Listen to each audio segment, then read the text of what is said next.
What is shaking? We're getting ready for the 2025 NFL season, the grind that is preseason.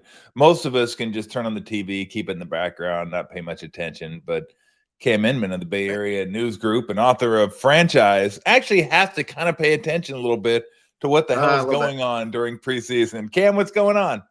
Little bit. I mean, the preseason opener, I was spending the first quarter writing a story because it had to be done by halftime. And so I'm like, what's halftime hits? I'm like, all right, time to watch the game now. But no, I mean, you look up, you do this long enough, you had to have one eye on the field and one eye on the laptop. So yeah, basically, I really don't need many eyes on the field. It's preseason, so it's when I got in the Niner locker room Saturday night, one of the staff members said, "Hey, was it as bad up where you were as it was down on the field?" I go, "What are you talking about?" I go, "It's preseason football. Did any of your star players get hurt? No. Move on. Yeah. That's a win. Yeah, let's go." That's a good game. I try to, and I've been pretty consistent with this for probably 20 years. The first 10 years of my broadcasting career, I paid attention to spring training, and I should have known better. I played in preseason games, and I know how meaningless they are in terms of big picture. Now, to the players themselves making the team, look, I made a team in preseason, so I understand how important that is. But from a big picture standpoint, it's the practices. And, fans don't get a chance to see all the practices and stuff. The coaches evaluate practices probably more so than they do the games. So I just tell people, look, whatever happens, good or bad, during spring training / preseason, don't read a lot into it because it's not really what you're going to see or what kind of feel you have for the team. Do you feel the same? Go back 3 years ago when there was a little rookie named Brock Purdy, and people after a few months later said, "Oh yeah, I could see him in training camp. He was great." I'm like, what? We saw like 2 reps of practice out of the kid. These guys are a bunch of liars, Now, Shanahan knew because he could be in the meetings and see how fast Brock processes stuff, and that's his superpower, right? But when we're on the field and he's only getting 2 or 3 reps, don't tell me you saw this kid was going to be a superstar. There's no way. Nobody knew until the Dolphins blitzed the heck out of him, and then he beats Brady, and then he goes in Seattle, and away he goes. I mean, it's a fantastic. It's probably one of the most Cinderella stories, I guess, in covering the Niners for 26 years. So it's really good. Yeah, he's a good kid. I love when people pull that. Oh, I told you guys this guy was going to be something. You should have. Please, I will say, Larry, the great thing though, Cam, I got to say this because the people that do that say it about 90 people, and 88 of them you never hear from again. And the 2 they hit, they're like, "Oh, I told you." Well, Larry Krueger is one of them because I remember walking off like towards the end of the preseason, and he's like, "Yeah, I think they're keeping Purdy." I said, "You're crazy." He goes, "I'll bet you $1." I go, "They paid Nate Sudfeld $2 million to be the backup. There's no way they're cutting him." They cut him and kept Purdy. I'm like, well, I mean, they shouldn't have paid Nate Sudfeld $2 million. So they paid him $2 million. I paid Larry $1. So I get on Larry all the time about that. I'm like, hey, that's it. I don't want to hear about your sleepers in preseason. Right. Just please wake me up when it gets to be regular season. But no, I mean, Larry's actually down there and he does the work. So yeah, he does. It's funny you bring up the Dolphin game because I'll remember that game for a long time. I figure at some point I'll lose my memory, but just his poise is what really stuck out to me because he had no idea he was going to be in the game. He had no time to get ready. He wasn't practicing with the ones like, hey, go in there and get it done. And it was like, damn, this guy looks like a guy that's been around 5-6 years. He was just unfazed by the whole thing. And I won't say at that point I knew he was going to be what he was. I was like, give me about a year just to kind of see what he does out there. But that was the first point where I was like, oh, okay, he's different. Well, Shanahan said he went home that night and kind of it dawned on him, like I remember, I think even after that game, Tom, I went back and I was like, all right, well, it's a pretty good team. They're on a roll. And it's like, well, but how many rookie quarterbacks can make it to the Super Bowl? And so you kind of do some research on that. It's like, I think Roethlisberger maybe did pretty darn good as a rookie. Yeah. I'm like, they're going to be doomed. But they, the fact that they had Christian McCaffrey and some other stars around him, I think bailed him out a lot. And McCaffrey's honestly like this training camp, because I did a mailbag today, like fans are asking me questions. They said, "Who's the camp MVP?" And there's a lot of guys like Kittle could be it, but to me, it's McCaffrey because he's made it through healthy. And I mean, he just means so much to Brock in the offense. Where, yeah, he's not running for 80-yard touchdown in practice because he doesn't have to, and he's not running through tackles because the defenders can't tackle him. So, but the fact he's healthy this far through it's like they got like basically a week to go to make sure that they're out of this pitfall of the preseason, and then they can like really ramp into Seattle. Now, I thought going into yesterday after the news the 49ers wide receiver room is just a mess right now. And I was like, oh, okay, Watkins gets hurt. I go, Jennings going to sign by the end of the week. I go, they need help there. But from what I read, I think Tim Kawakami was saying that it doesn't sound like they have any interest in signing him to anything lucrative because they just redid his contract last year. Almost sounds like they're like, hey, buddy, we're not doing it again. Maybe a little bit, but we're not going to let you hold us hostage 2 years in a row. We're not renegotiating the contract. I mean, where do you think this stands? Because they kind of could use some help at wide receiver. No, they don't. They're fine. They're going to throw to Kittle and McCaffrey and then Ricky Pearsall. They're fine. Okay, good. It's a run-oriented 2 tight end team. Everybody's freaking out about the number 3 and 4 wide receivers. But the Juwan Jennings stuff. All right. So he has emerged the last couple of days on the practice field on the side. Okay. Like there'll be like special teams drills, and I'm like, what else is going on around here? I'm like, I said to one of the PR guys, I go, isn't that Juwan Jennings over there? Like 3,000 yards away with the trainer. Yeah. And for the most part, they were talking rather than him working out, but then he would do some light jogging. And so having seen this enough, it means they're starting to ramp him up because it seems like, and everything Kyle said is it's a legitimate calf issue. Okay. But it's a calf issue that Kyle has brought to our attention is what kept him out of practice last year. So it's kind of like, oh, so we got a chronic calf issue going on here, and this is not a great negotiation tactic for Juwan Jennings.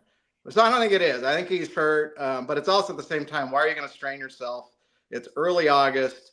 The real deadline for a deal, Tom, is, as we've learned, summer after summer is, early September when they get going. I mean, he's not going to push it all the way to, like, Trent Williams is like, just show up. You could fly your own private jet and just show up on, for the opener. But both Trent Williams, Ayuk, those were later in the summer. So I just don't think he's got to know he's not going to be able to break the bank. I mean, because all that money's gone. You're paying Ayuk $30 million to probably come back at midseason. And but at the same time, for his sake, he does deserve more financial security because he bailed him out a lot last year. And he is a bona fide guy that you'd want to keep around for a couple of years. He's not just all right, pay him for what he's done, which is, I kind of feel like that's what it was with Debo.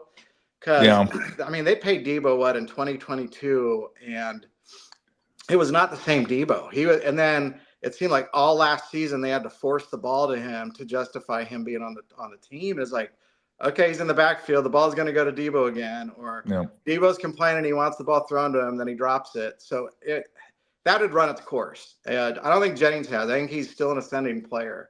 So, and he plays physical, and Kyle loves him. Yes. And I think that's what you want out of a guy. And he's a great compliment to, I think, Ricky Pearsall and Ayuk once Brandon's back. I agree with you. I think he deserves a little bit more. And if I were the Niners, I wouldn't be opposed to that. But when you say he bailed them out, my counter argument would be he bailed them out to 6 wins last year. So everybody's telling me he's a number 1 receiver. I'm like, he's a number 1 receiver on a crappy team. They won. Well, okay, but go back to the Super Bowl. The guy was like possibly in contention for Super Bowl MVP because he had thrown a touchdown pass, he caught one, he had some third down conversions, and that was a bigger game. So, I mean, there were so many problems with that team last year. No, I know, but Tommy Smith won a Super Bowl MVP. What happened to him? Yeah, but you know what? Just because you win a Super Bowl MVP for a half doesn't mean a whole hell of a lot to me. And look, I'm with you. I think, he's making like $10.5 million, somewhere around that this year. I wouldn't mind seeing him get up to 15 or maybe double his guarantee, give him another 10 or 12 guaranteed, something like that. But, Yeah, I just, I didn't quite buy the argument. Like everybody kept telling me he's a number one. I'm like, you realize every team has a number one receiver, right? Like even the Panthers had a number one Yeah, but you know what? receiver. Like before the season went to all hell last season. Well, it was all hell from the get go, even in camp. But he Mm-hmm. had like 175 yards and 3 touchdowns at the Rams in like week 3. He did.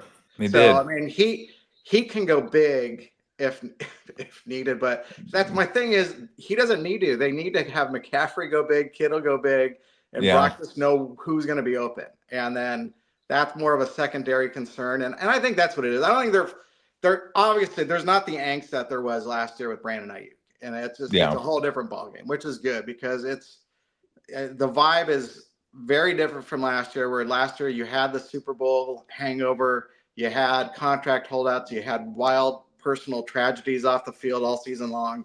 You had, I mean, even with the game they won, Tom, is like Debo wanted to strangle Jake Moody before he hit the walk-off winner. There was always drama. Yeah. And like right now, it's just kind of like, all right, you have some of the old stars, but they're not that old yet. And then you have all these young guys that are going to make mistakes that have to integrate. And so right now, it's just kind of like they got to bond and figure out how to cover for each other. And that's kind of what the preseason's a little bit about. I mean, I don't want to see any of these stars in the preseason. They don't need it. But yeah. So the joint practices, it's very helpful because like Ricky Pearsall all of a sudden against the Broncos last week in joint practice was getting slammed on his routes. And had that was a really good test for him because he's going to face that a lot all season long. How is I was going to ask you how he's been looking in camp. I'd read the reports. You talked about it during the Broncos joint practices, but how I mean overall, how would you say he's looked? Last year was kind of a weird year. Obviously you get shot. You're not used to that going into a season. I don't know how you prepare for you. I mean, you're just like, God damn. Yeah. End of the year, he was coming on. He had some really nice games at the end of the year. Where's he at? I'd say he's been the best wide receiver in camp. Really? I mean, well, Well, yeah, that's a good point. I just thought about that. I was like, oh, really? Oh, yeah. Now, that's right. I mean, look, Demarcus Robinson has done okay, but Ricky's probably had easily the most targets, and you could tell that he and Brock have a nice connection. But it's I almost say it's going to be too predictable if he's going to run 10-yard crossing routes and jump up in the middle of the field high and catch a ball because he's going to get hit a lot by linebackers and safeties doing that. So they've been working on some out routes, and I think he's just a really good wide receiver that's competitive, wants to prove people. He's got a really good upbeat attitude all the time too. So, and I think that's really good to have when the receiver room has so much doom and gloom on it right now. Ricky's the opposite. It's like, what are you guys complaining about? I survived a gunshot wound last year. Let's go play some football. And Brock trusts him. I think the teammates really like him a lot. He's not a prima donna like a lot of other starting caliber wide receivers. So it's been a really good camp for Ricky. And more important, he's staying healthy. And that's the thing that they look for because he had hamstring and he had shoulder issues, obviously, over the last year. So far, so good, like knock on wood, because you can't lose him. Like bubble wrap him and bring him out in Seattle. Yeah, I look, I'm sure Ricky Pearsall didn't put it quite that way, but if I had a buddy that used that excuse, I'd be like, you get 5 years, okay? 5 years, and then that's it. I'm not going to recognize that anymore. You can use it for 5 years. Go, bro, I got shot. What are you complaining about? But I mean, like literally, you could use that for a lifetime, and I'd never be able to top that. So I'd just be 5 years. And go away now. I don't want to. He should go like, what was it, the XFL or whatever, where they could change the names and put their nicknames on their jerseys. He should have like death-defying WR, death-defying wide receiver on his back. Like, bring it on. Target practice. Oh God, that was horrible. All right, let me ask you where some of the rookies are at. I know Michael Williams suffered the hyperextension. When did they? Yeah, I heard he looked really good before that. When did they expect him to be back in the fold? So he walked off against a week ago with a hyperextended knee, and hyperextension to me just means a sprain. So a couple of weeks. Kyle says a week, but to me, a week means 2 weeks, means you ain't going to see him in the preseason. So we're going to keep him under wraps and then unveil him against Seattle. So essentially, he should be ready to go week 1. He walked out of the locker room Saturday night and with a smile on his face, a compression sleeve on his leg, without a limp, without a brace, without crutches. So to me, that was a good sign. So I think he's I think he's going to be a good pro. And it's like, people go, well, he's not a great edge rusher. I'm like, well, he's supposed to like be an edge setter and like also be able to rush on the interior. And he looks like it. I mean, he has an NFL ready body and the mindset. He's been very receptive to hanging out with Bosa and practices. And that's great because like Bosa says he wants to be a leader and do all that stuff. But Nick is such he's the blueprint of what you'd want a professional defensive end to be, because he's always just working on pass rush moves, and every Niner fan is waiting for a 3-sack, 2 forced fumble game from him. But he is consistently one of the top defensive ends in the league, and that's why he gets paid as such. Yeah, I swear, I imagine Bosa just in his sleep, laying back, going. Maybe he reads a lot of he likes to read a lot of books before bed, so that's interesting. So it just seems like that's the thing. He's like the ultimate. Well, look at his family. I mean, that's what they do. Before I meant to ask you, because I want to stick with the go back to the wide receivers. Cowing got back for bear down, by the way. Got there for the first time yesterday, was in practice. So how did he look, and what do you think ultimately his role may be on the team this year? There was a lot of talk in the spring about him looking so good, and he worked out in the off season with Ricky and Brock a little bit. To me, it's like preseason, off season hype. Like you got to do it once the season comes, because you're a smaller wide receiver, and he pulls a hamstring in the warm-ups in the first practice. Not his fault. Things happen. Got back, fielded punts, fielded some kicks. They put him in kind of late in team drills on a red zone play, and they threw it towards him, but it almost got intercepted. So it wasn't his fault. But the fact that he's back is welcome news of that unit. I just don't I don't think he's going to be like a savior to that receiver unit. Yeah. He's still a young guy, and it's not like, oh, we can use him at any position here, which is what Kyle likes to do. Where he moves the guys around a lot. So I just be like, just hold off on any hopes for what he's going to do until maybe the season starts. And it's going to be interesting because he was the return specialist last year, and then they draft this kid. Well, their last pick was Junior Bergen, who's like smaller, but he, it seems like he's got a little shiftiness once he gets the ball in his hand on a punt return, what they do, because it's that's the overlapping position. But Junior Bergen's not ready to play in that offense. So presumably Jacob is, but it's good to see him back. Yep. Go Arizona. That's good. Go Arizona, bear down, go Big 12.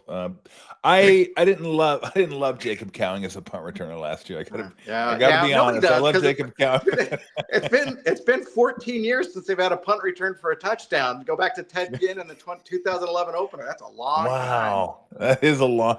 To me, I would never have a punt return for a touchdown, because my whole thing, just catch it. Just give us a damn ball. I don't care if you get any yards. Just make sure you run up and catch it. Don't lose us any yards, and I'm fine. Well, I don't need you to get out there and try to get us 10, 15, 20 yards, unless you're Devin Hester. Do you remember the gambit that they pulled on everybody 10 years ago when they brought in Jared Hayne from Australia, rugby league star? Yeah, that's right, Jared Hayne. He had never played football before, and they're like, it's okay, dude, just go catch a punt and you're fine. And everybody fell in love with him in the summer. It was like, oh, what a great story, this Aussie. I was working for Fox Sports Australia, hired me to write stories and do TV hits on him like multiple times during the week. So I loved covering him. But then like the first time he's like under the lights against the Packers, he fumbles, and it's like, there goes that meal ticket. He's gone. And then like he gets cut a few weeks later, and then he's kicked out of the country and goes to jail in Australia. He's in jail in Australia. Yeah, so I know. I read that. That was something. So Captain Punts was probably a lot easier for him than he should have done. Yeah. I mean, I've always said that job has got to be the worst job in football. You're watching this ball, it's moving, it's knuckling. And then while you're looking at the ball, people are running as fast as they can down to take your head off. Yep. And you got to concentrate on it. Just no thanks. That would not be a job I would want. If it's not Cowing or Bergen, then you're looking at probably like maybe Ricky Pearsall to do it. But I mean, you go back a few years ago, and it was like, do you really want to expose him to that when there's not a lot of they were doing that with Ayuk, and it's like, I don't know, that's such a great idea. So yeah, like you said, I mean, it's only a few times a game, but it's like it can change a game. And like we learned last year how how bad special teams can impact everything on a team. Oh God, I was watching the who was I watching this week? The Colts. I don't even know who they were playing. I watched them play about maybe a half a quarter. It's about all I could say into preseason. But their special teams was awful, and I know the Niners got rid of their special teams guy, and it was so bad. But the first thing I thought of was like, did he go to the Colts? Oh, they're terrible. I mean, he's probably a nice guy, but God, the Niners. I will say their new special teams coach. He's an intense dude that teaches. And it's a lot of fun. Like they do this at every practice, but they seem like they're taking it pretty darn seriously. And there's so many new guys, and they're all on special teams. So they should be way better. But this is off your rookie talk. But I mean, Jake Moody is. I mean, they got rid of everybody on special teams except the one guy everybody wanted off. And it's like there's so much anxiety every time he kicks. That's why I was surprised they kept him, just because I'm like, everybody's just waiting because he's gonna miss, and then it's gonna be okay. What are you gonna do, Kyle? Are you gonna cut him? Are you gonna pick up somebody off the street? And maybe they will. Maybe they'll say somebody else will trade for a guy that shows well in the preseason. I don't know, but it's still every time he's ready to kick, every reporter and the majority of players are watching with very much intensity to see what the heck's going to happen. So be nice if they could get him some extra points and some easy 40-yard field goals to start the season. All right, let's get back to the rookies. Universally, Upton Stout's been a guy that everyone has loved. They still need a Porter in the backfield, so they could have a Porter and a Stout, which would be incredible. Nice. Maybe get an Ale back there, a Lager, Jimmy Lager, back at the back end. Some guys like a Simone guy whose name is Ipamuski or something. I don't know. Pills. You have a Pills back there. There you go. But if you could have a Stout and a Porter, you'd be my favorite. Well, his name is Upton, and I almost am always calling it Uptown Stout, and I'm thinking that would be a good brewery. I guarantee you someone will do it. Get a hold of our guys at Ghost Town Original Pattern, have them do Uptown Stout. That'd be great. I guarantee you they absolutely will. Because you know how beer guys are. They're nuts. They just sit back, get all doped out of their head, and come up with beer names. That's what they do. I know. And I have no problem with that. And I have no problem sampling and trying all the different Neither do I. In fact, we'll get out to that brewery. Yes. This is your formal invitation that next time we do this, when you get back from Germany, we'll be at McKay's Beer Garden in Pleasanton. Okay. And, we'll make Josh give us unlimited beers. How's that? Yeah, no. We'll come out there and maybe we'll do a show. And I want to take this thing on the road a little bit. Yeah, we got to do that. We got to get out of the house. It's not COVID anymore. No. Well, I'm not wearing a mask when I'm doing the show. That'd be fantastic.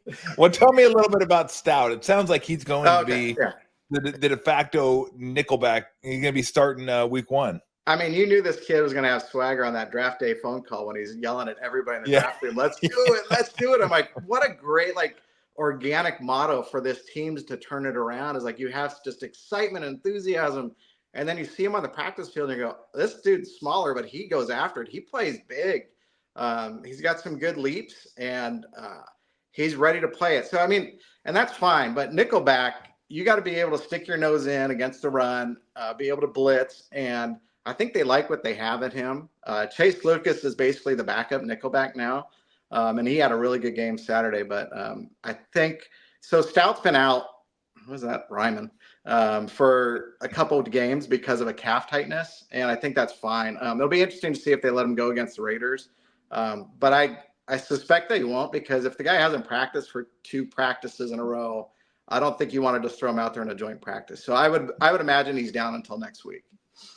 I know Collins and West, I guess from what I read, didn't grade out. They didn't pop either. They didn't pop either on the screen. That's what I said. I go, you know what? They're defensive tackles. They got to make sure they do their stuff so Fred Warner behind them can go in there and make tackles. So Collins is a guy that caught a lot of heat at the start of camp because he hadn't practiced all offseason because of a calf issue. Again with the calf. Yeah. But he's a big dude. I mean, do you remember Trent Brown, their offensive tackle? Oh, yeah. 6'7", 330 or 50 or something like that. So it's his cousin, and he looks a little bit like Trent, but a little bit smushed, a little bit down. But he's still a massive man. I think he's 6'6", 330 or 310. Anyhow, as Salah said yesterday or this week was he's getting his legs under him finally, and you're starting to see it. Like he's able to hold at point of attack better. So I'm not real. I mean, they got him because he's a big, massive man, and he's young. He's going to learn how to play the position. It's just not going to happen in days or weeks. It could take a couple of years with him. Like Kinlaw took a while, and he had bad knees, and now he's making bank in Washington. I don't think this kid's going to be a bust like that. CJ West is the 4th rounder. He is a lot of fun to watch. Well, especially in one-on-ones because he's got like ninja hands. He's just super fast and powerful, and he steamrolls guys. When you get in games in the NFL when they can scheme against you, then it's not going to be as easy. But he is a good kid. He's very charismatic. I had after the first practice in pads, he was the one player I wanted to talk to.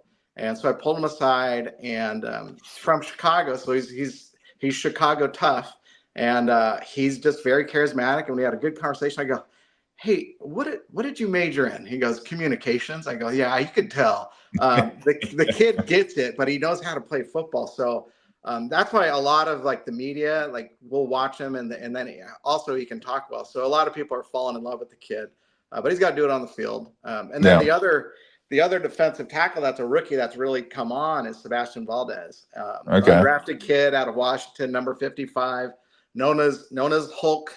That's like a couple offensive linemen let it slip. I mean, how great is that? Your name is Hulk. And honestly, when you see him without the helmet, you kind of go, "Yeah, a little Ferrigno. I can kind of see that in him. That's kind of cool." And so after his debut Saturday, we're at his locker. He's got one of the temporary metal lockers. And somebody's asking him something. "Oh, were you nervous?" "No, I wasn't nervous. I know I can play on the stage." And then Eric Branch asked him something about being called the Hulk, and he's like, "Yeah, I don't mind it. It's a pretty good name to have." And then I go, "Hold on, we got to clarify this right out the gate. Is it Hulk or Baby Hulk or Little Hulk? Because we've heard different variations." He goes, "Hulk." I'm like, "Yeah, you can't have a small skyscraper. It's big. It's Hulk, right?" So, and he's like. Collins is a massive dude. This guy is just like this big, smaller guy, but he plays hard. It's fun to watch him. So I think he's going to make the team.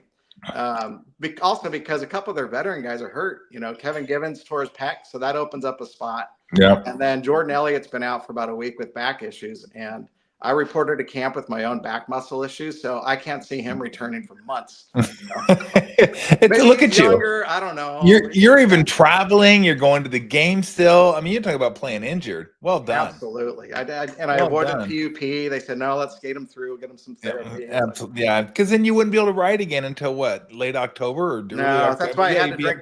I had to drink a lot of stouts. Little IPAs. I bet you did though. That's right. Maybe they called him Hulk because he had the Hulk hands. You slide the beers. Those things are incredible. That was me. He's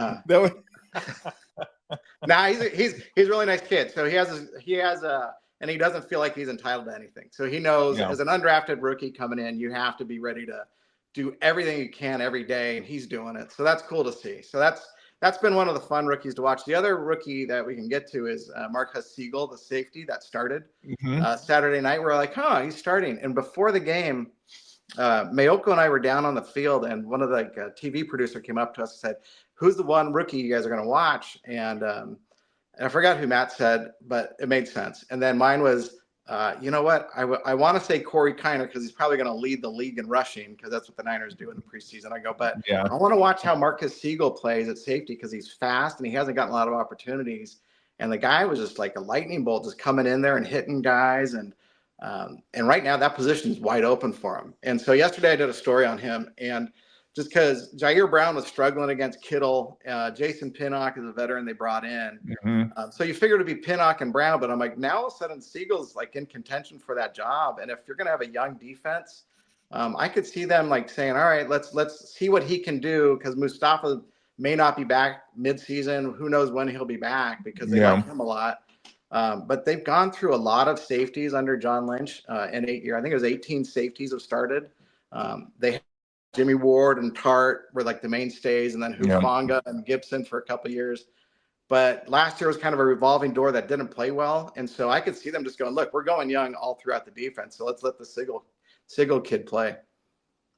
It sounded like Martin was the guy that was like, everybody says plays with his hair on fire, but maybe he needs a little bit of a break. Sounded like he was overrunning a lot of stuff. And again, Yeah, I don't concern myself with this. I mean, they're rookies, first games, like that's whatever.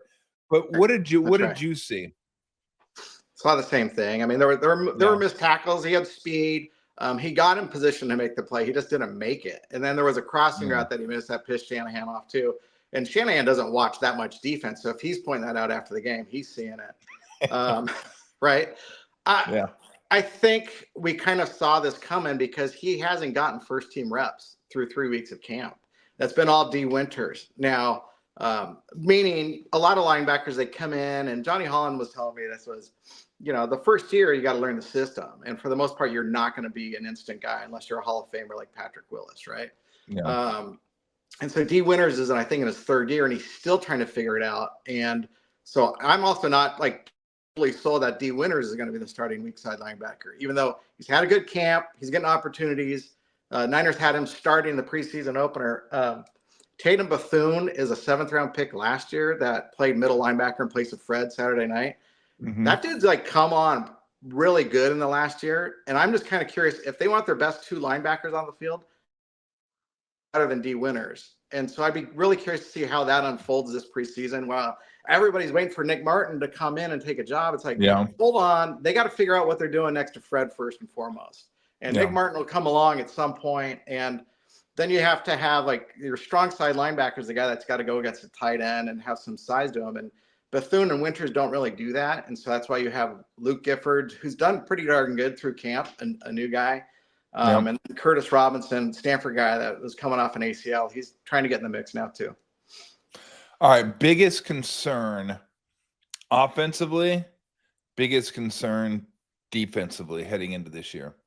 All right. Offensively, I'm going to go through positions real quick. Quarterback's fine. You're finally settled there. That's fabulous. Running back, McCaffrey's healthy. So until week 1, until kickoff, that's a major concern for me just because of last year. And last year we were all duped, right? Yeah, we were. And then tight end's fine because you got Kittle and Farrell, your 2 guys. Offensive line is obviously everybody's concern every year, but it's not like you can go down the street and pick up a great all-pro offensive lineman. That's the thing that kills me. You got to improve the line. It's like, where are you going to get guys? What money? Because Trent Williams is making a lot of money, and Shanahan's system makes it work with whoever you have up there. They'll scheme it up so that you're going to be able to get by. And they do really well. They get points, they get yards. So enough about the offensive line criticism, because I like McKivitz, I like Pooney. Brendel's fine. He knows the offense, so Brock's got to trust him. I don't want to disrupt that battery unless I got a way better center in front of him. And then left guard, whatever, because they don't have Banks, and Ben Barch walked off the field hurt. So that's a little concern at left guard. But again, it's a guard. It's not a big position in the NFL. And you're going to be next to Trent Williams. So whoever's there is going to be, has a nice guy next to you. So, I mean, it brings you to the wide receiver. So, and that's kind of the obvious point of the wide receivers is the issue. And it's a matter of how fast are you going to rush Brandon Ayuk back? Well, not fast to the point where he's going to be playing the first couple of games, it sounds like. Because if Shanahan says he's lumping him into this group of guys that won't be ready until probably week 6, because if you're on PUP, you got to be out 4 games. Their 5th game is a Thursday nighter, which means there's no real practice to get the guy ramped up. So you're going to have to wait until week 6. And that's why, that's an issue if Ayuk's not there. Demarcus Robinson's facing at least a 3-game suspension. And he confirmed that he's appealing it, meaning I'm sure he probably got more than 3 then, because it's the NFL's baseline for a DUI that you pled guilty to is 3 games. So he was also going 100 miles an hour. So my guess is they tacked on a couple more and he's pleading. But so you're not going to have either of those guys. So you got to have Ricky Pearsall, and who? Is it going to be Jennings? I think so. But you got to make sure he's healthy and get him back up. That's why I think let him take his time and get that calf right, because you got 3 weeks to go. Yeah. And then Watkins, hopefully he'll be back by maybe week 1, week 2, maybe something like that. So the high ankle sprain. I mean, he looked good in spring. The camp was not as great, but he was fine. But I think in the game, you saw that there were rookie holes, and Kyle addressed that as typical rookie. And I'm not going to pretend I know how he's supposed to run a route, but when he's kind of rolling towards the sideline rather than cutting hard, and the cornerback can cut underneath him and get an interception, that to me tells me he messed up the route, and Kyle confirmed it was the wrong route, meaning he probably didn't run it exactly they wanted to. And then there was one play where they threw him the ball and he didn't go after it, and it allowed, like, he didn't shield the defender from, getting it to him before he did. So I think there are little details that this offense really looks at. So yeah, again, the wide receiver. So Tom, they still have a ton of talent on offense, and that's why I'm like, they're gonna score so many points. That's what's going to save them this year, is because you have so many marquee players on offense still. So the concerns got to be on defense, and there's going to be growing pains. It's funny you mentioned the route, because Brent Jones told me a story one time where he ran a route and he thought it'd be a cool route to run. It's supposed to be a 12-yard square out, and he ran it and did like a little reverse pivot and got open, and then got to the sideline, and the play was like a little bit off. And he said Walsh walked over and said, "Hey, Jones, enough of that chicken shit Santa Clara crap. Just run the route the way you're supposed to." And Brent goes, "Yeah, I just ran it the way I was supposed to the rest of my career." That's right. You know who? So Terrell Owens' son he's trying to get a roster spot again. Yep. And they brought him in last year. But when he first auditioned for the Niners, it was local pro day last year, and T.O. came out, and I covered T.O.'s career, and it's kind of like one of those things where he may talk to you, he may not. He was in a good mood. He wanted to watch his kid try out, which is really cool. And then he's like every soccer dad, he's got his phone out videotaping every route he's running. And so I'm standing there next to him, and he starts telling me, he's like, "Oh, he did that wrong. He's got to stick his foot in there and turn hard." And he was like, I'm like, "Dang," I go, "that's pretty good. Like, you'd be a good coach." He goes, "How much does it pay?" But I said, then maybe you could be a personnel guy like Frank Gore. And T.O. says, "How much does it pay?" For the love of the game, Cam. For the love of the game. That's right. Hey, you're a 49er Hall of Famer, whatever it takes. Oh, God.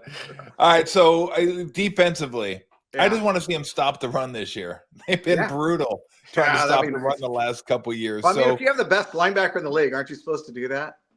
You would think so, but it hasn't really worked out that way. Well, I think they had a really bad defensive line and a really predictable scheme. And I think Salah's got to have a lot of tricks up his sleeve and hope these guys know what they're doing. And it's not going to be just blitzing left and right. You'll have a couple more blitzes than you did. Sorensen's stuff was way just too predictable, and Wilkes just was. He would gamble at the wrong times, and Shanahan would bitch him out in public. Remember in Minnesota, he called him all-out blitz. He's like, "You don't do it in that situation." I was like, "Wow, that's great. These guys are going to get along wonderfully." So he trusts Saleh to do whatever he's got to do, which is that's fabulous. And Saleh's got a good staff that knows all these guys, because most of the defensive staff are holdovers. The defensive line, this franchise under Lynch and Shanahan, the defensive line's been the engine. And there's this is like somehow crept into their conversation of like 2019 defensive line was one of the best in NFL history. And I'm like, that's a really bold statement to make, because I certainly don't agree with it. Like, there's not like Hall of Famers decked across. I mean, like, you look at some of the past Niner defensive lines when they were winning Super Bowls or Bears, or there's a lot of So whatever, if they want to believe that. But you have both. Michael Williams will be better than whatever they had. Bryce Huff, they traded for, and that to me is going to be a really fat. Whoever plays defensive tackle, there'll be bumps and bruises, but it'll be better probably than last year. I think Bryce Huff is going to be like kind of a wild card in this, because they traded for him. He stunk last year in Philly. The system didn't fit him. He did well the year before with the Jets under Saul and got 10 sacks. He is not like D Ford, like they say. He's like, D Ford was fast off the edge. This guy had a little bit more muscle to him and kind of a little bit lower to the ground, which that could work well for him. But he went up against McGlinchey on Saturday night, and initially just watching the game when I wasn't writing and like peeking to see what was going on, I didn't see him having much of an impact. And then I did the dangerous thing of rewatching a preseason game on TV. I had to listen to our guys, Guy Haberman and Tim Ryan, bro. And I thought Bryce Huff looked better upon further review. So I thought that was good. So I want to see what they do with him. But it's been interesting in camp because, he's rotated in a little bit on the first string, and he is more now because they're down defensive end. But he was doing like second teamwork and even lining up on special teams. And I'm like, there's no way D Ford would have been doing all that. Like, if you got this Ferrari, you're not going to put him on special teams duty and practices. So Yeah. I think that to me is is it a concern? I guess so. I love using that. It'd be like, was it Harbaugh say, are you comfortable with this? The word comfortable doesn't exist in football. It doesn't exist. And the word concern exists in every facet of football. So there's always a concern. I think at linebacker, they just got to figure out who Fred's comfortable with and trust, because I think that's really, I don't think Fred wants a guy next to him who's going to freelance. Fred is very rigid and wants to play the assignment he has to do. And when he tries to overextend himself to cover for a teammate, that doesn't work unless it's Dre Greenlaw, who goes a million miles an hour and just slams into people and has that fear factor. So I think they need a fear factor on defense again, because they're missing that. Whether that's Bosa's production or Bryce Huff or some blitzing, that would help. And then I think at cornerback, I've for 20 something years, I just think cornerback is a null and void position in today's NFL. Like, whoever you have, it doesn't matter. The NFL, it's a pass happy league. They're going to beat you. If Lenore's an all pro, terrific. You're going to throw to the other side where you don't have anybody really. And Renardo Green hasn't practiced in a couple of weeks. And so they got to get him back up to speed. But again, that's why you need a good defensive line. So to me, that's where the brunt of this team has to get better. And that'll help the run defense, like you said. Yeah. I'd be curious to find out, since Saleh left, what Fred Warner's blitz percentage is, and then his percentage on blitzes getting home. Because it seemed like when Saleh was the defensive coordinator, and he got home all the time. Like, whenever he blitzed, he seemed to get home. It just seemed less over the last couple of years. Again, I could be completely wrong. I agree. And it's also like Fred knows the game so much better now, so he knows what's coming. Like, he can diagnose it and should be able to shoot in there whenever he wants. But again, it's like if he's also supposed to cover the tight end, nobody's going to cover the tight end better because he can drift with the guy or running back. So you don't want to take that out of your defense, right? And so that's when you have to have your nickel back or a safety blitz. But I mean, even when the Niners had Willis and Bowman, there was like, oh, why don't you blitz these guys? They're fast. It's like, well, because they're really good at doing everything else that you need to do in a base defense. And so we're relying on our defensive front to do it. And that's why we're paying Nick Bosa so much money. And we brought in Bryce Huff to do it. And we drafted our first round pick is Mykel Williams to do it. So I think they have a good recipe. I just think there's going to be some bumps along the way because there's so much youth. And but and I don't want to get into the easy schedule stuff, but they're not playing these big time quarterbacks that should strike fear into a team. I mean, who's like on their schedule? I think Lamar Jackson comes to town. That he always has his way with the Niners because they do the wide nine where they rush in too fast and he just ducks underneath and runs past them. So but I don't think there's any quarterback that would really frighten me that they're going to play. That's why I think they should have a bounce back year. I think sometimes the schedule can be a little bit overblown because you never know who's going to be better than they were last year or worse than they were last year. But if you look at the win totals of all the teams that are playing, it's not I think 9.5 was the highest win total. I think Houston had a 9.5. Tampa had a 9. Tampa had a 9.5. And maybe the Rams had Rams were 9.5. So before I get to that though, and I know we're kind of running out of time here, but where's the organization at with Shanahan and Lynch right now? Because I'm a firm believer that if you have somebody that's really good, even if they're not winning the ultimate prize, you just stick with them and eventually it'll bear fruit. Look, I mean, Andy Reid had to go to Kansas City to get his titles, but he was there 14 years. And they just, maybe at 14, you're like, okay, maybe we need a new voice. And then look, they ended up winning Super Bowls. Chiefs ended up winning Super Bowls, so it worked out. But I'm just a firm believer that you get somebody that you feel really good about and does a really good job and is held generally in high regard by the rest of the league. You keep that guy. And then Lynch as well. So where are you at organizationally? Some people would say, oh, this is a big year for the 49ers and the coach and the GM, but I don't know. I mean, I don't think it should be, but I guess it could be. Where are they at? Nobody's lost more games as a 49er coach than Kyle Shanahan. Do you know that? Yeah. I did not know that. Wow. I was Wow. doing. Somebody asked me. Well, somebody asked me, like, somebody who doesn't like him and asked me a question about him in my mailbag. And I'm They like, well, did not don't like him. great. I think he's great. Yeah. And I looked at and I said, oh well, he's one win away from matching Buck Shaw for the third most wins as a Niner coach behind Seifert and Walsh. Right. Well, of course, those guys won the Super Bowl, so they're forever up there. Yeah. And then I'm like, well, how many has he lost? I'm like, oh yeah, nobody's lost over 60 like Kyle has. But you know what? He inherited a bad team. He's had a couple of injury issues. Everything I get is they're firmly in favor of Kyle and John. I think they know they struck gold in this. It's such a great harmonious fit to have those two. Like, they work well together. It doesn't seem forced. I mean, I've started covering the team in 2000 when it was Mariucci and Walsh, then it became Mariucci and Donahue, and Mariucci and Donahue was terrible. Balky and so many coaches were terrible, especially Balky and Harbaugh. And so this is, I mean, I really like watching them work together. I think they've figured out how it works well together. I don't get the sense that either of them wants to get out of here, because I think Kyle's enjoyed, having control of this franchise in an area that he appreciates, and they appreciate him. The ownership appreciates him, and I think John's really kind of settled into a nice groove as a GM, and I don't see them changing. No, I was talking to Jed before the game. A few of us reporters were, and he asked me, he goes, who do you think the top 5 coaches in the NFL are? And I'm like, oh, this is interesting. I go, I haven't really thought about it, because there's been changing of the guards here and there. Like, some guys have left. And I said, well, Andy Reid came to mind immediately. And I kind of got this, like, Jed wasn't totally buying. And he's like, oh, he's a top 3 coach. I'm like, dude, the guy makes it to the Super Bowl every year. It's not all Patrick Mahomes. And then, I was throwing out a couple other names, and there were some guys I didn't like. And but the funny thing was, like, I didn't mention Kyle, and just because I wasn't thinking about him. And I think he's definitely a top 5 coach in the NFL. Yeah. But to get to the point, I think Jed definitely still thinks he's a top 5 coach.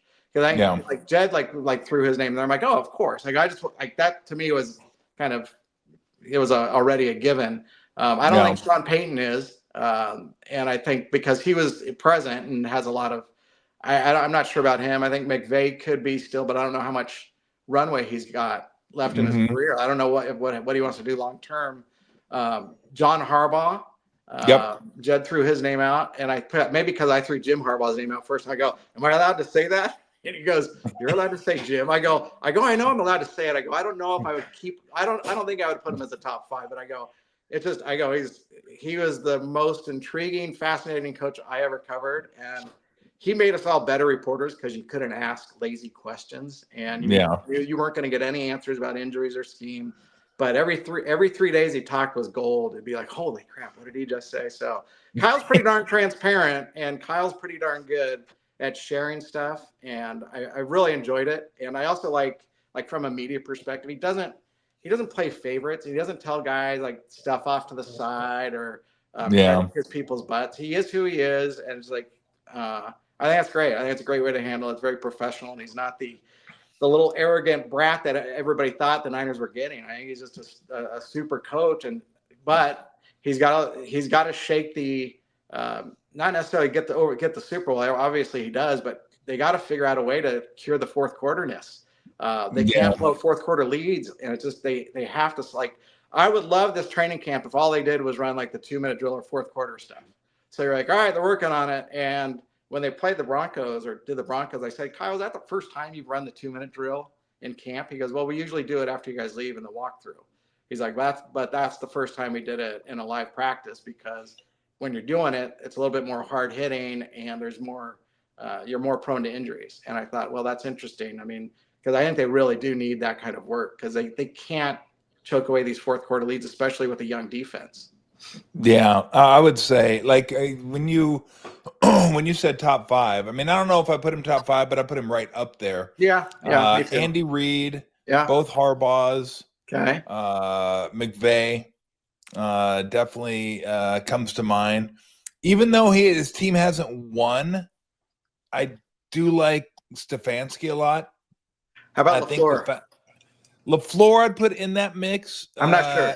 I put McDermott. Sure. I like McDermott. I like McDermott a lot. There's about 10, right? Where if I felt like I had one of those, I'm good. Yeah. Like, I don't need to go looking for guys just to like, okay, the upgrade. Yeah. Like, I feel good about what I have. And I think that whether it's 5, 6, 9, 2, or whatever, it's like, okay, I feel good about this guy as a coach. And I think each league probably has, 8, maybe 10 if you stretch it, where you're like, we're good. We're good at coach. We don't need a reason. We don't need to look for a reason to get rid of this guy and get something just because that's what the fans want us to do, or it's somebody that's new. Like, and the Niners have one of those guys. And I think there's other teams do too, but that's my point is just because you haven't won the big one, it's a pretty small sample size, and you lost to maybe a guy that's going to go down as the best quarterback of all time.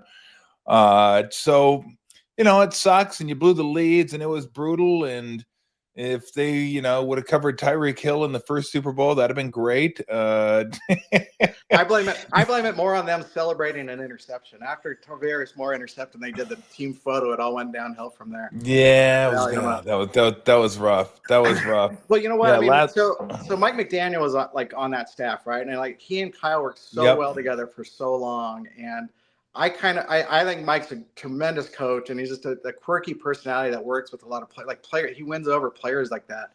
And I think the Miami owner obviously has a lot of money, and I think he's going to say, all right, if you don't make 500 or win a playoff game this year, you're gone. And I think Mike would be great to come back like Saleh did, and I think they could have a big blockbuster staff again next year, even if Saleh leaves. But Kyle has had to juggle his staffs a lot. And that's what happens when you win a lot, because you're a good coach. All right, before I let you go, you're doing the show from the kitchen. When's the last time when's the last time you cooked in that kitchen? Probably last night. Did I cook last night? What'd you cook? You know what? I cooked halibut 2 days ago, but I didn't cook it in the kitchen. I cooked the halibut out on the grill, so it didn't stink up the house, but it was pretty good. So yeah. Yeah, cooking fish inside. That's just a bad move. No, I went to Costco and got some. I usually go and get a tri-tip for my son and I, and then I said, you know what? It's training camp. I got to slim down a little bit, and so I got some fish. So yeah. Oh, nice. You're like Nelly. They slim down before season starts. Is that right? Did he? Oh yeah, Nelly always used to go to Pritikin before the season started to slim down. He actually went with Victor Alexander one time. He made him go with him, and he'd go and he'd be looking pretty good when the season started. By about, I would say, February, you could start to see the buttons on the shirt start to scream a little bit. They're like, Do you know that he is one of the few head coaches whose homes I've ever been to? And it was home. It was the penthouse or whatever at Lake Merritt, right? And I've been there. Yeah. He was having I think it was a birthday or a retirement party for Ron Bergman, an old sports writer, and he invited us, and I showed up with a 6-pack of Bud Light, because I'm like, perfect. I can't go into somebody's house without a gift. And I find him in his little tiki hut rooftop bar there, and I go, hey, I brought you some Bud Light. He's like, I got like 800 cases right there. Just put it on top of those. I'm like, all right. He's a beauty. He was a beauty. Remember when he brought the Bud Light to the a press game podium, and he was like just pouring it. Yeah, that's probably what inspired it, because I don't think I would ever bring Bud Light into anybody's house other than that. Well, someone that you like. I mean, if it's someone that you didn't like, you'd bring. If it's someone you didn't like, you'd bring Bud Light. Maybe. The only beer I give people crap for is if they're drinking Blue Moon, because I don't find it beer. It's like mimosa beer. And there is one sports writer on the beat that enjoys a Blue Moon. I said, all right, I've given you enough crap over the years. You're kind of grandfathered in. I'll allow it. But for the most part, I do have to say, Tom, though, your recommendation in Minnesota last year for the Lupulin place or whatever, that brewery, was great, because we hit that. Uda Pills? Yeah, the Uda Pills. Yeah, that was a good one. A good one, right? And I had a couple, and I ended up buying Mayoko and I matching hats. So you might have the same hat I do. Is it yellow? No, it's kind of a pale green, I guess. It's like a trucker hat. And the problem is my head's a little too big, so I got to like pull it down. Yeah. And it squeezes the temples, and if I wear it too long, I start, feel like I get a little woozy. We're like 20 minutes outside the city, going through like some bad neighborhood into like the back part of an office lot. I'm like, where are we going? Never know what you're gonna find on the road. That's great. Yeah, that was actually probably 4 minutes from our Airbnb there. And the Yeah. Airbnb was in a pretty nice neighborhood. It was on the other side of the freeway. Once you drive across the freeway, it looks like it gets a little dicey. My buddy, my buddy was there, and my buddy wanted to buy a can of Grizzly. So he's like, I'm out of Grizzly. I need to get some Grizzly. They don't sell it here at the stores. And they're like, well, you got to go to a smoke shop and get one. So we went into that neighborhood, and you take a left to go to the brewery. We took a right, and he found the smoke shop somebody told him about. He walks into the smoke shop. He's like, you want to go? I go, no, I'm good. I mean, just there was characters outside the smoke shop. And he walked in. He said it was one of those smoke shops that has the plexiglass all along the front between you and the cashier. And he's like, do you guys have Grizzly? And they're like, yeah, we got right here. Give it to you. It was $20 for a can of Grizzly. Well, I mean, at that point, he's like, I'm getting off cheap. That's fine. Is that all you want? He got his life and he got his Grizzly. He was good. But yeah, we went out and hung out at Utapills, and we went back there a couple times. I bought like a case of beer, took it back to the house because we were there for a week, and it was really, really good beer. You know, one of the ones that our favorite that we discovered on the road was Free Floyd Zombie Dust, and it's based in like Illinois, Indiana. And love Zombie Dust. Yeah, Zombie Dust was great. And like, because we're the guy's like, oh, you guys are from Northern California. Do you like Pliny? We're like, yeah. He's like, well, zombies, you're gonna like Zombie Dust, and he was right. And so that would be anytime we're in the Midwest, we're gonna get it. So I was at the Cubs game with my family a few weeks ago, and they had Zombie Dust in can there. Yep. Like, wow, what a great day. So little things. Yeah, but I think it's like Munster, Indiana. Yeah, something like. You're going to be off to Germany to sample a few beers? Yeah, we're going. Me and my buddy are going Friday. We're gonna stay in a little town called Weinheim that's about half an hour outside of Frankfurt. My son's boss, he works at a German auto shop, so his boss has a house over there, and he said if you want to go, you stay at our house. So we're staying in Weinheim and then venturing out from there. Is Dusseldorf near there? I think an hour away. Like we're on the very west side. Okay. So it's like we're gonna go to Berlin. It's like 6 hours from Berlin. We're gonna go there, spend 2 nights, check out all the history, and then shoot south and go to Prague for a day, spend the night there, and then come on back, go through Nuremberg, and maybe I might go to Luxembourg just so I say I've been to Luxembourg. Yeah, do as much as you can. I met a guy that's from Dusseldorf like a year ago. And he's a big Kittle fan. And oh, is he? So, yeah, we met him in Hawaii. My wife and I were enjoying our 25th anniversary kayaking, and he was all alone. We're like, what are you doing? Like, this is a romantic place. He goes, I'm just traveling like all across. I'm hitting as many states as I can, and like he was able to work remotely for a couple months. He's a nice guy, so he came to the Bay Area. I took him to a Giants game, and he said, anytime you're in Dusseldorf, so you might be my Dusseldorf correspondent if you get lost out there. I'll hook Dusseldorf correspondent. Oh, that is incredible. All right, before we let you go, I've been asked this question recently to my guests, but what was the one meal that when your mom cooked it, you could not wait to get to the dinner table and eat it? I'm probably going to say spaghetti, but that's kind of a boring answer. I'll tell you this other story was I when I was probably in my like early teens or something, I discovered ribs because my sister was going to Cal Poly and farmers market ribs. And I'm like, oh, ribs are really good. And so anytime I could get ribs, I eat a lot of them. And my mom made me like about 20 ribs and I took them all down. I can barely eat a rib after that since then because I think I ate too many. And so Cam and ribs don't really get along anymore. So. Yeah, that was the same experience I had with Jack Daniels. I don't like Jack Daniels anymore. Strictly beer. That's it. I know my limitations. I'm good. All right. When you were younger, what's the most trouble you got in? What did you do? And what punishment did you receive?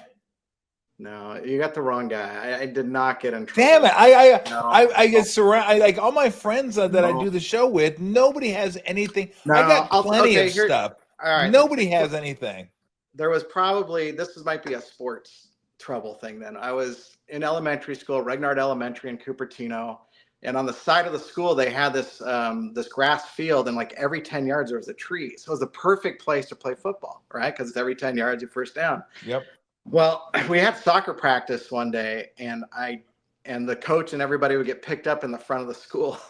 And me and my buddies were playing football. I'm like, no, I don't want to play soccer. I want to play football today.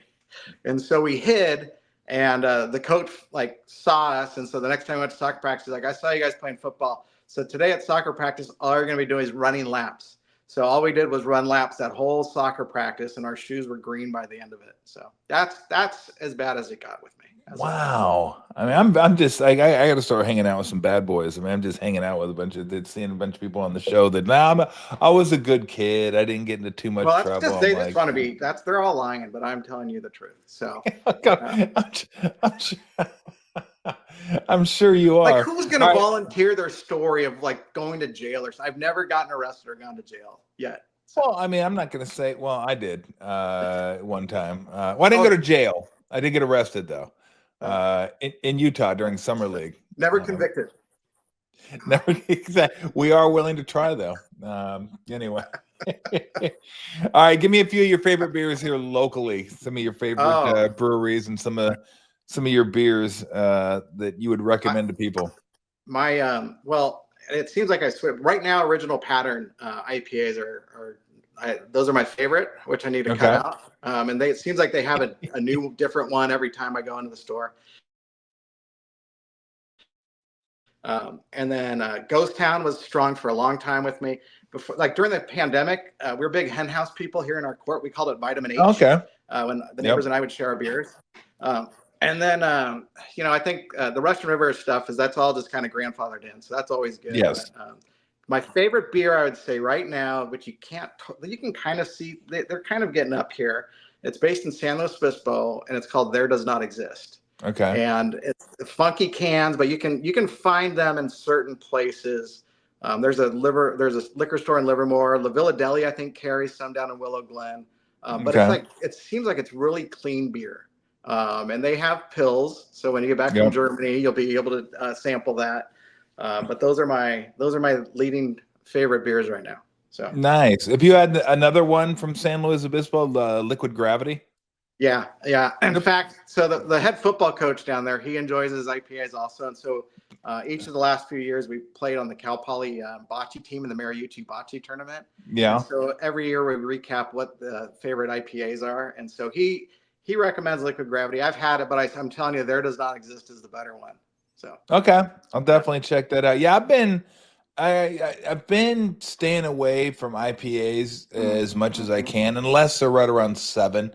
But I've been going with pale ales. Like they're just lighter.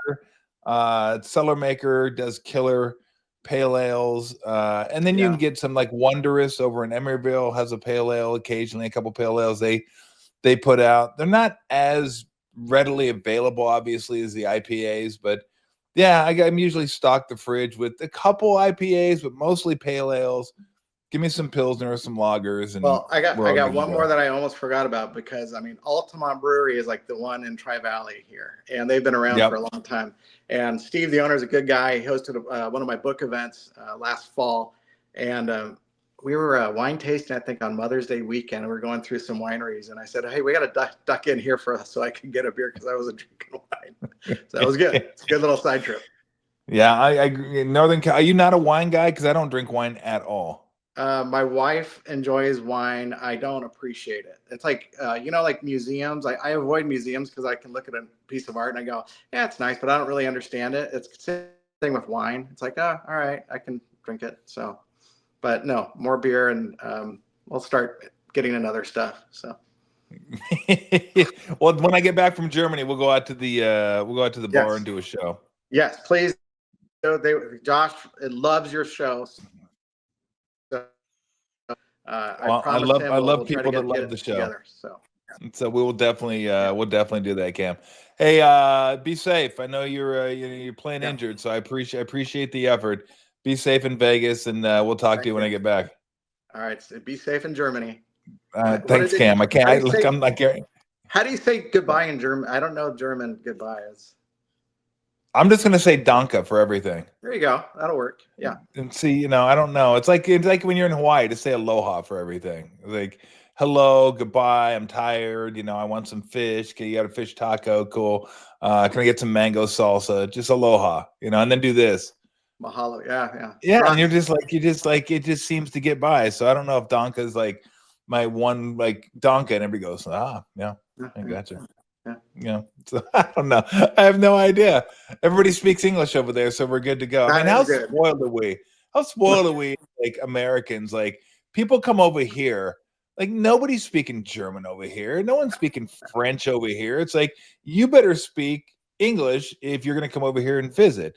And over there, it's like, no, we got you. There's some countries obviously don't, but we got you. Well, yeah, we're good. You just come over here. We'll speak English, and just roll around the country. Maybe a little broken. Some of it's going to be really good, but it is. It is very nice. We were in Copenhagen and Sweden and Venice last month before camp started, and no problem in the translation department because everybody spoke English. Yeah, it's incredible. I'm going to go over there and try to convince them that the metric system's stupid. Yeah. Sure. I'm going to convince them. Look, we're right. We're the only ones that do it, but we're right. Just follow. Except in races, there's 5Ks and 10Ks. I still don't understand why we do that. Why can't we just have like a 6.3 mile race? Whatever. 13.2. I don't run them anyway, so I don't care. Yeah. Well, me neither right now. So. Have a good one, Cam, and thank you so much for joining me. I appreciate it. Thanks, Tommy. Take care. All right, take it easy, Cam. Bye. Appreciate it.